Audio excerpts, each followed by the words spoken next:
Hello friends, welcome my YouTube channel education is a vision.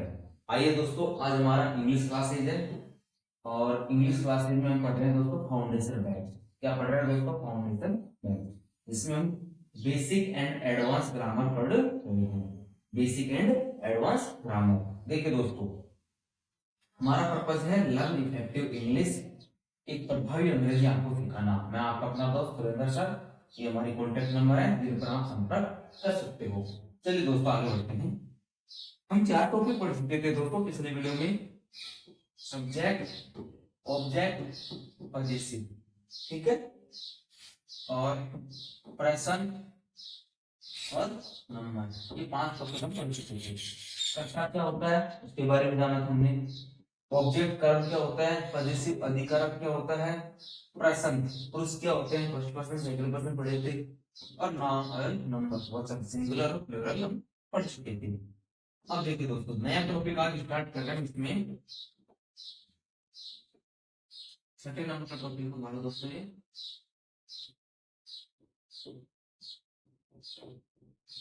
Article. क्या है दोस्तों? Article. अब आर्टिकल्स होते हैं, इसमें आर्टिकल को हम क्या बोलते हैं दोस्तों?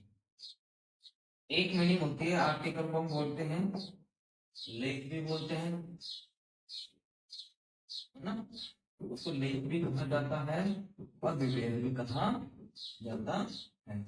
और ग्रामर के रूप में इसका कोई मतलब नहीं होता है ना। ग्रामर के अंदर इसका कोई मतलब नहीं होता है, यानी इसका कोई हिंदी मीनिंग नहीं बोल सकते हैं ग्रामर के अंदर इसका। आप इस चीज को समझ सकते हो। देखो, अब आर्टिकल कितने होते हैं दोस्तों? बात ये है कि आर्टिकल होते कितने प्रकार के हैं। आर्टिकल दोस्तों दो प्रकार के होते हैं। पहला तो होता है हमारा ए एन, जिसको हम एक बोलते हैं। तो ये तो होता है दोस्तों हमारा ए, और एन क्या होता है हमारा? Indefinite article.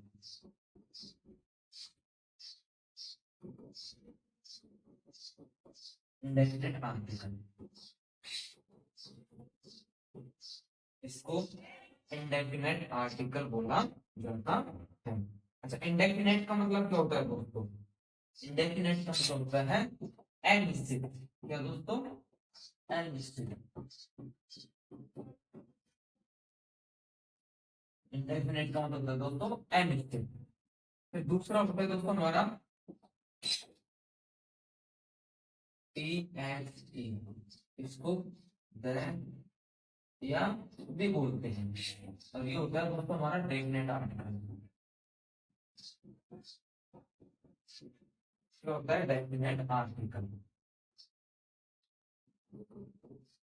इसको बोला जाता है दोस्तों निश्चित, इसको बोलते हैं निश्चित। अब इनके हम रूल्स पढ़ेंगे कि ए एन का यूज कहाँ किया जाता है, द या दी का यूज कहाँ पर किया जाता है, उसको हम अच्छे से पढ़ेंगे। तो आर्टिकल के प्रकार है। आर्टिकल दो प्रकार का होता है। फर्स्ट होता है दोस्तों ए एन, यानी एक इंडेफिनिट आर्टिकल होता है, यानी निश्चित, इसका मतलब होता है एक। और टी एच इज दैट का मतलब दोस्तों हिंदी में इसको ये भी बोलते हैं ना, ये, इसको बोलते हैं डेफिनेट आर्टिकल, निश्चित आर्टिकल। और जो हमारे मॉडर्न इंग्लिश ग्रामर है दोस्तों, मॉडर्न इंग्लिश ग्रामर के अंदर इसे एक तरह का आर्टिकल को दोस्तों एक प्रकार का डिटरमाइनर बोला गया है। एक प्रकार का डिटरमाइनर बोला गया है। जो आर्टिकल होता है ना, उसको हम डिटरमाइनर की तरह यूज करते हैं इंग्लिश सेंटेंस में। इसका यूज एक प्रकार से डिटरमाइनर की तरह ही होता है। देखिए दोस्तों, अब आगे बढ़ते हैं। हम ए का यूज कहाँ पर करेंगे और एन का यूज कहाँ पर करेंगे, उसके बारे में जानकारी लेते हैं। चलिए दोस्तों, देखो, अब इसमें फर्स्ट नंबर है हमारा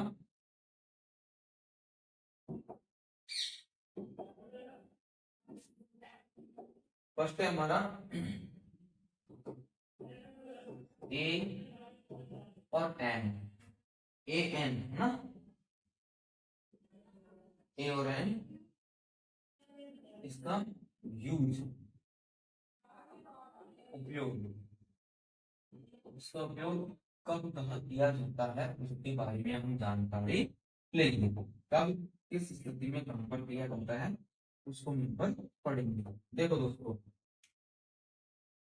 फर्स्ट कंडीशन है इसमें हमारी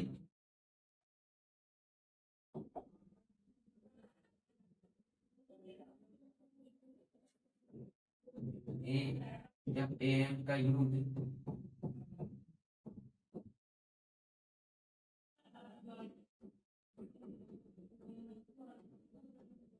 सिंगुलर नाउन से पूर्व करके, सिंगुलर नाउन से पहले करके,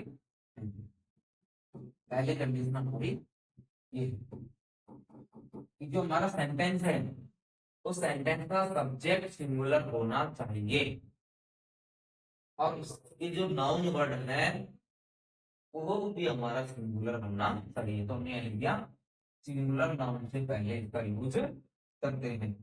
ठीक है दोस्तों, जैसे एक एग्जांपल के तौर पर हम इसमें लिख देते हैं। फॉर एग्जांपल के लिए हमने यहाँ पर लिख दिया आई हैव पेन, एक एग्जांपल ये लिख दिया मैंने, और दूसरा लिख दिया मैंने रोहित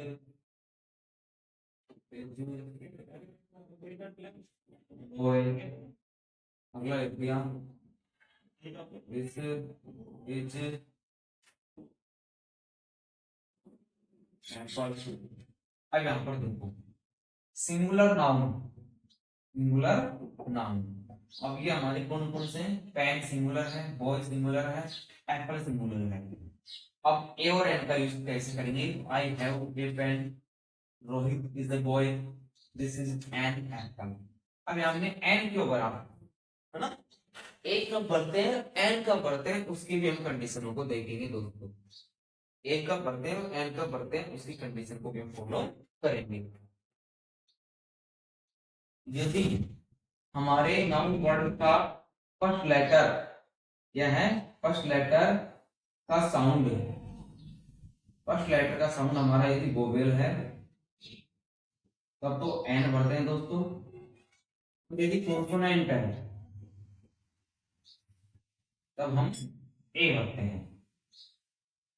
यदि हमारे नाउन वर्ड के फर्स्ट लेटर का साउंड, फर्स्ट लेटर का साउंड वो भी हिंदी वर्णमाला के अनुसार है ना, हिंदी वर्णमाला के अनुसार एन आ रहा है, कोई वोवेल आ रहा है तब एन भरेंगे, कॉन्सोनेंट आ रहा है तो ए भरेंगे। ये होता है दोस्तों ए एन का यूज। अब इसको और भी बारीकी से हम जानेंगे और भी अच्छे तरीके से हम पढ़ेंगे। फर्स्ट कंडीशन थी।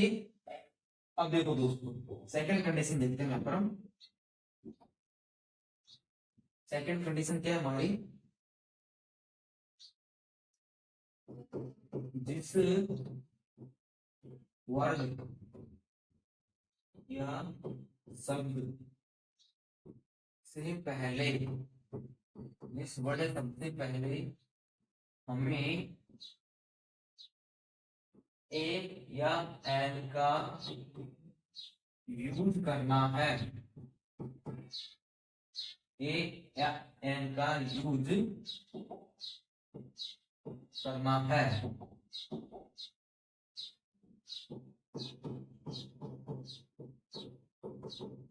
एन का यूज करना है यदि यानी जिस वर्ड सबसे पहले हमें एन का यूज करना है, यदि उस वर्ड के फर्स्ट लेटर, उस वर्ड के फर्स्ट लेटर यानी प्रथम अक्षर की ध्वनि, फर्स्ट लेटर की ध्वनि ये साउंड, फर्स्ट लेटर की दोस्तों ध्वनि है साउंड, स्वर वोवेल है तो एन लगाते हैं,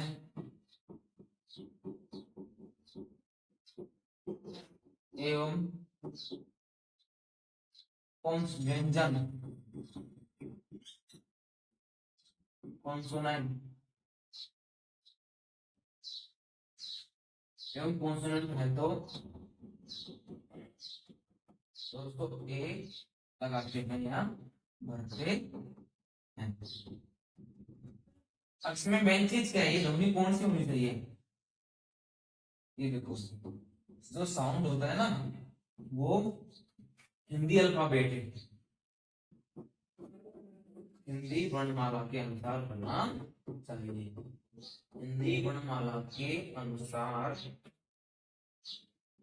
हिंदी वर्णमाला के अनुसार स्वर व्यंजन की ध्वनि होनी चाहिए, स्वर व्यंजन की ध्वनि होनी चाहिए। ये भारत दूसरा कंसेप्ट है। ये ए और एन तो भरेंगे, लेकिन कब कौन सा किस कंडीशन में भरा जाएगा उसके लिए देखो, यदि क्या आ रहा है फर्स्ट लेटर, जो वर्ड है उसमें फर्स्ट लेटर का साउंड यदि स्वर है हिंदी वर्णमाला के अनुसार तब तो एन भरते हैं, और व्यंजन है तो दोस्तों ए भरते हैं। ये इसकी क्या होगी हमारी कंडीशन में हो गई। अब इसमें हम एक नोट लिखाते हैं आपको, अब इसमें भी मैं एक कुछ एग्जांपल देता हूँ आपको समझने के लिए। जैसे राम किचन एक, यहाँ पर डॉक्टर और लिख दिया मैंने यहाँ पर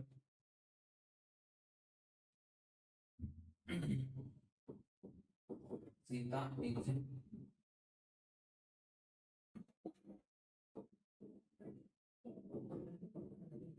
ये देखो मैं यहाँ पर दो एग्जांपल ले रहा हूँ, राम इज, अब यहाँ पर जो हमारा नाउन वर्ड है डॉक्टर है ना, इसका फर्स्ट लेटर क्या हमारा डी, इसको क्या बोलते हैं दोस्तों डैश, कॉन्सोनेंट आ रहा है तब तो ए भर देंगे।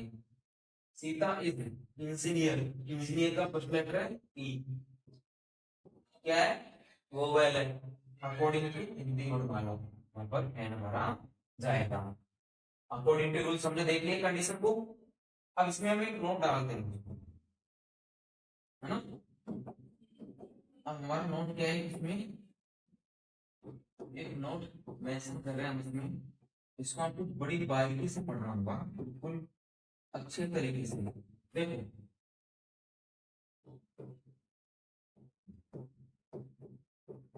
अंग्रेजी जो भाषा होती है ना, अंग्रेजी भाषा यानी English language,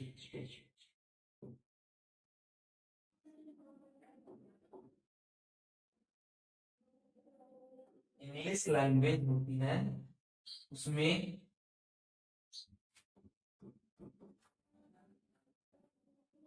A A I O you, A I O you यह क्या है दोस्तों हमारे स्वर है,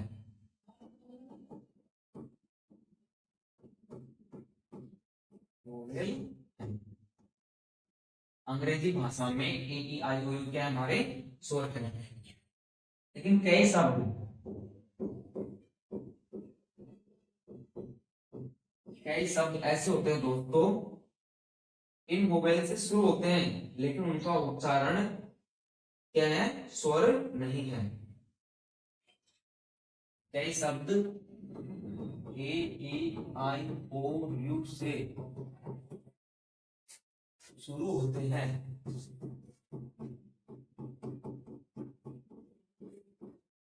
लेकिन उनका उच्चारण होता है प्रोनाउंसिएशन हिंदी के अनुसार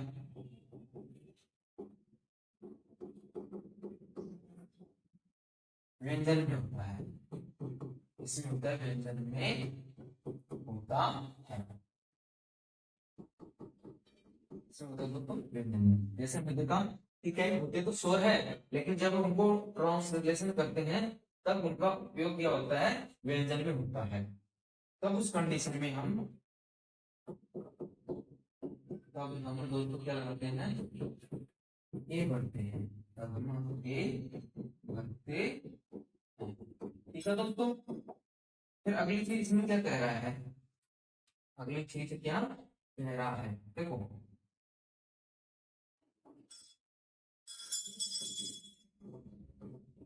कुछ कॉन्सोनेंट,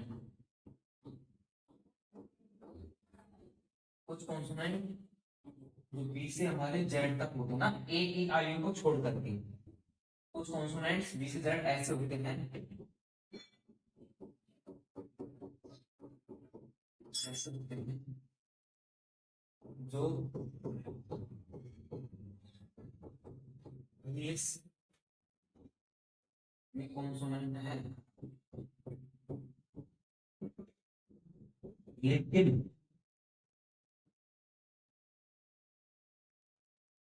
हिंदी में ध्वनि, हिंदी में ध्वनि की वोवेल की होती है, लेकिन उनके हिंदी में जो ध्वनि होती है ना वो वोवेल की होती है। फिर उस कंडीशन में दोस्तों हम क्या लगाएंगे, तब हम ए एन लगाते हैं, तो हम क्या लगाते हैं दोस्तों, ए एन लगाते हैं। उस कंडीशन में हम ए एन का यूज करेंगे, यानी है तो व्यंजन वो बी से लेकर जेड तक, लेकिन उनको जब हम प्रोनाउंसिएशन करते हैं तब हिंदी गुणमाला के अनुसार वो स्वर में निकलते हैं, तो उस कंडीशन में हम ए एन भरते हैं। ठीक है दोस्तों। अब जैसे इसमें कुछ एग्जाम्पल हैं, हम एग्जाम्पल दे देते हैं इसके, अभी जो हमने यहाँ पर टॉपिक पढ़ा है ना उनके हम कुछ यहाँ पर एग्जाम्पल भी ध्यान लेते हैं।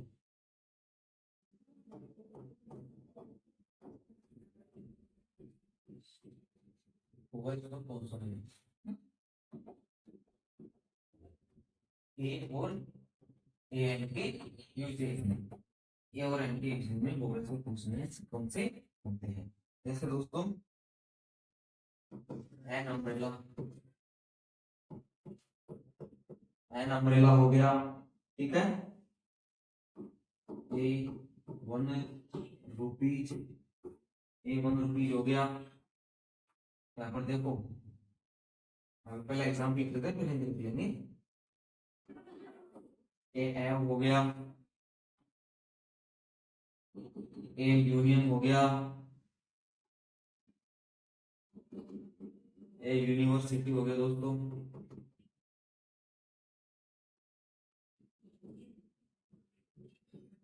एन ऑनेस्ट हो गया। अब ये हम वोवेल्स के पढ़ रहे हैं, ठीक है, अब ये हम वोवेल्स के पढ़ रहे हैं। क्या है अम्ब्रेला, क्या है दोस्तों अम्ब्रेला है, क्या है वन, क्या है वन है यू, यूनियन, क्या है दोस्तों यूनियन,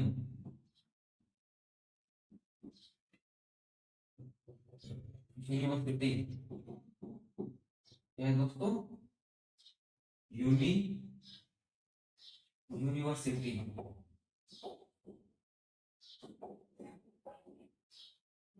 यूनिवर्सिटी हो गया। ऑनेस्ट, ये दोस्तों ऑनेस्ट। अब देखो इसमें, ठीक है, फिर हम जानते हैं कॉन्सोनेंट्स में, कॉन्सोनेंट्स जानेंगे दोस्तों। देखो A M P, N M P, N M L A,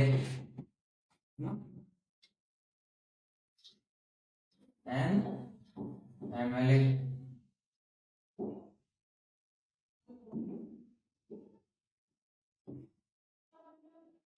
M P हो गया, एन एम एल ए हो गया,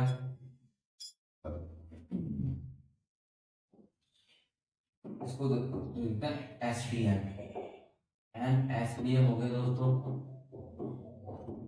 एन एस टी हो गया, ए सी एम हो गया, ए पी एम हो गया, ठीक है। अभी देखो